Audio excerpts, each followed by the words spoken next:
Et on revient en France avec l'édito Il politique n'y a pas qu'en Russie. d'Yves Tréhard du Figaro. Oui.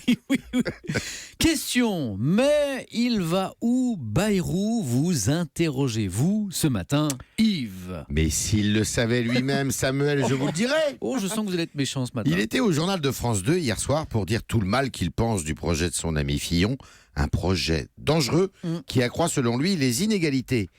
Alors, va-t-il se présenter pour autant à la présidentielle? Mystère et boule de gomme. D'ailleurs, avec qui irait-il? Il dit qu'il va réunir ses amis pour en discuter, mais ils sont où ses amis?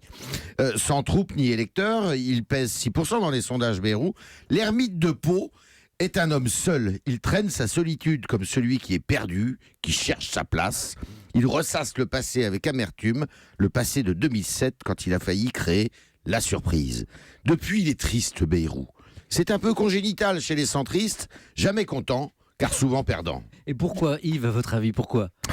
Les centristes étaient unis naguère, jadis, j'allais dire, dans leur combat contre De Gaulle. Mais depuis la défaite de Giscard d'Estaing en 1981, chacun va où le vent le pousse, faute d'idées neuves, en quête d'un improbable destin, en un seul mot cette fois. Malheureusement pour eux, ils font rarement le bon choix. Excellent. La plupart, comme Bayrou, avaient parié sur Juppé, par exemple, mais il a été archi-battu.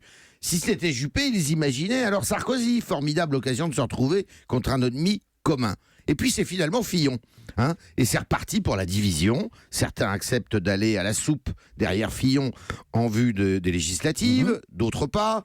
D'autres encore en pince pour Macron qui est en train de rétrécir leur espace, de prendre leur oxygène. Bref, Yves, si je vous suis bien, vous ne croyez pas que Bayrou puisse encore se faire une place de choix dans la campagne présidentielle? Écoutez, si c'est pour défendre la cause du peuple contre Fillon, Marine Le Pen et Jean-Luc Mélenchon me paraissent bien mieux armés. Vous savez, Bayrou avait écrit dans un livre intitulé 2012, L'état d'urgence, il a écrit cela.